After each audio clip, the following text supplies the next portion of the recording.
ઓમ તત્સત પરમાત્માઈ સદગુરુ મહારાજનો જય. હવે આપણે આગળ જોઈએ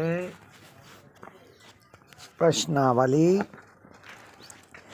એ છે કે જ્ઞાનીના કર્મની નિવૃત્તિ કઈ રીતે થાય. તો પ્રથમ આપણે એ વિચારીએ કે કર્મ કહેવાય કોને.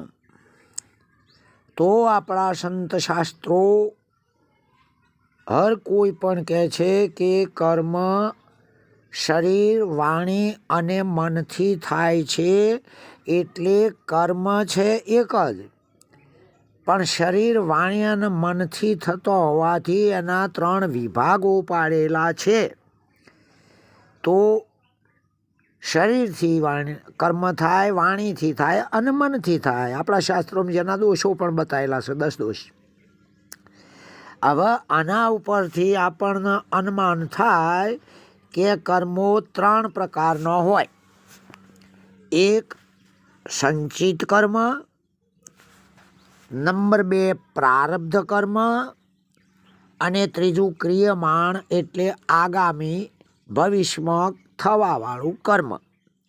એમ 3 પ્રકાર ભેદે કરીને કર્મના કયા છે. હવે જોઈએ કે સંચિત કર્મ એટલે શું.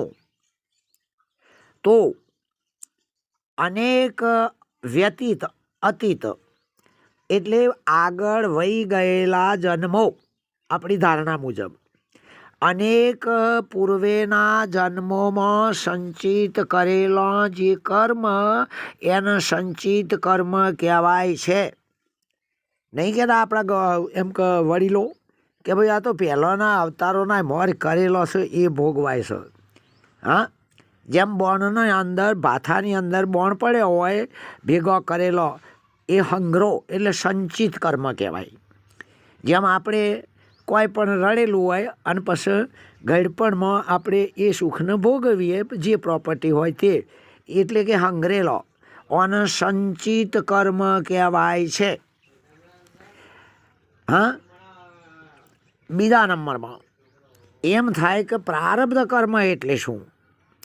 તો અનેક સંચિત કર્મોમાંથી આ ઘણા અવતારોનો હંગરેલો પડી રહેલો, અર્થાત જે કર્મો ફળ આપવા પરિપક્વ થયો નથી એવા કર્મો હવે ફળ આપવા પરિપક્વ થયો હોય. દાખલા તરીકે લોકવાક્ય કા હોય, હા, અગર તો શાસ્ત્ર વચન હોય. ધૃતરાષ્ટ્ર કહે છે કે હે કૃષ્ણ, મારે કયા કર્મનું ફળ. તો ઇતિહાસ પ્રમાણે કૃષ્ણ કહે છે કે તમે 100 ચકલોના ઉપર હળગતી ઝાડ નાખેલી અને એની અંદર એ 100 ચકલો પક્ષીઓ દાહ થઈ ગયો હતો અને એમાંથી એટલું બેહ તાણ તમારે થાય તો એ પાપ અત્યારે 100 છોકરા તમારી નજર આગળને તમે ઓધડા છો. આવું ઇતિહાસ કહે છે અને ઘણા બધા આવા દાખલા છે. હરખાવા જઈએ તો મેળે ના આવે. એટલે પ્રારબ્ધ કર્મનો અર્થ થાય કે અનેક જન્મોનો હંગરેલો કર્મો.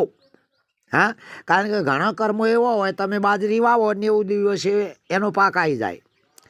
હા, ઓબો વાવો તો 10 વર્ષે કેરી આવી જાય. રોયણ વાવો, હા, તો કદાચ 20 વર્ષે રોયણ આવે. હા, જેવું ફળ એવો. એમ સંચિત એટલે અનંત આગળના જન્મનો કરેલો ફળ કર્મો ફળ આપવાના માટે આ સમયે કોઈ પણ એના જેને મળ્યું હોય એના શરીરમાં એ પરિપક્વ ફળ આપવા એ દશાને ઉત્પન્ન કરે છે, આવે છે, ફળ બેસે છે. અને જેને ઈશ્વરની ઈચ્છાથી વર્તમાન દેહની શરૂઆત કરવાવાળો જે કોઈ સંચિત કર્મ, એ કર્મો તેના પ્રારબ્ધ કર્મ કહેવાય છે. હા, આ કર્મો વર્તમાન દેહમાં સુખ દુઃખ વગેરે આપવામાં નિમિત્ત બને છે. હા, નિમિત્ત છે. આગળ કે જ્ઞાન થયા પછી અથવા પૂર્વે આ વર્તમાન દેહમાં મરણ પર્યંત કરવામાં આવતા જે કર્મ તે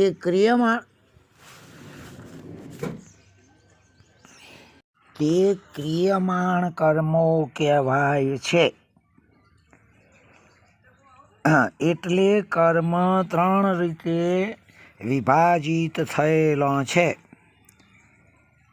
સુદામાજી પણ કહે છે કે ગહના કર્મણો ગતિ, અને જગદગુરુ શંકરાચાર્યજી પણ કહે છે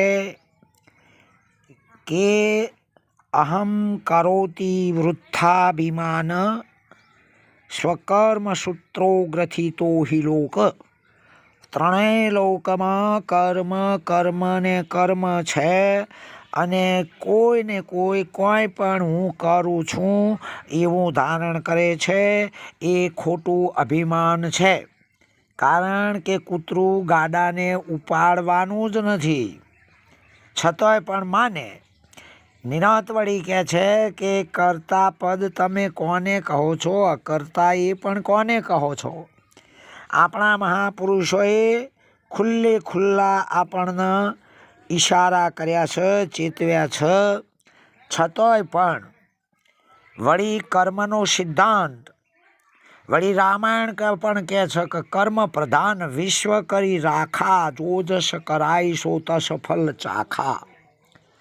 હવે જ્યારે કર્મોનો ફળ બેસે ત્યારે અહંકાર સુખ યા દુઃખનો અનુભવ કરે છે, પણ એ કર્મથી મુક્ત થઈ શકતો નથી. આ રીતે થાય કે આમાંથી મુક્ત થવા શું કરવું જોઈએ? તો એનો ઉપાય આપણી ગીતામાં પણ બતાવ્યો છે કે હે અર્જુન, યથૈદ્વાંસી સમિદ્વગ્નિર્ભસ્માત કુરુતેર્જુન જ્ઞાનાગ્નિ સર્વ કર્મ ભસ્માણી કુરુતે તથા. જેમ એટલે કે જેમ પ્રજ્વલિત અગ્નિ પાસે ઉધેવ આવી શકતી જ નથી, મણી તો એને કહેવાય કે જેને સાફ કરવો જ ના પડે, અર્થાત મેષ ધુમ્મસ કે ઝોંખો પડે જ નહીં.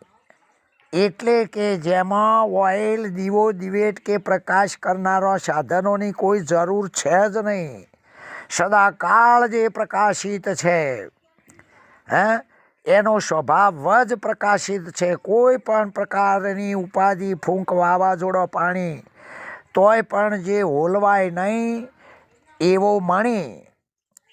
આનો અર્થ આવા જ્ઞાની પુરુષની પાસે કર્મ એવું કશું છે જ નહીં, આવતું એ નથી. તો કહેવાનો અર્થ એ છે કે જ્ઞાનથી અજ્ઞાનના આવરણના અંશની નિવૃત્તિ એટલે અવિદ્યાનો નાશ થાય. તો એ આવરણની નિવૃત્તિ થાય એ એના આશરે રહેલો, એટલે અવિદ્યાના ઓઠરેલો જે સંચિત એટલે પૂર્વે અનેક જન્મોનો કરેલો કર્મ, એમની નિવૃત્તિ થાય છે. સંચિત કર્મ અજ્ઞાનની આવરણ શક્તિ એટલે એના અંશના આશરે રહેલો છે, અજ્ઞાનથી રહેલો છે. જ્ઞાન થયા પૂર્વે તથા પછીથી આ જન્મમાં કરેલા કર્મનો હું અકર્તા છું, હું અભોગતા છું, હું સદાય કર્મથી અસંગ જ છું, તથા હું બ્રહ્મ સ્વરૂપ છું. એ નિશ્ચય રૂપ જ્ઞાનના બળથી પોતાનામાં રહેલો બ્રહ્મરૂપ તાદાત્મ્ય જે કર્મપણાનો એનો નાશ થાય છે, અને તરત જ રાગ દ્વેષનો અભાવ થઈ જવાથી જળમાં રહેલા કમળપત્રની પેઠે એ કર્મોનો જ્ઞાનીને સ્પર્શ થતો નથી. કમળ પાણીમાં રહે પણ પાણીને અડવા દે નહીં. આ રીતે રહે છે સંસારમાં ને ભિન્ન સંસારથી. એવું નિરત મહારાજ પણ કહે છે. અરે બધાય જ્ઞાની પુરુષોની આ જ વાત છે કે જે અલિપ્ત થઈ જાય છે, કર્મોથી ભિન્ન થઈ જાય છે.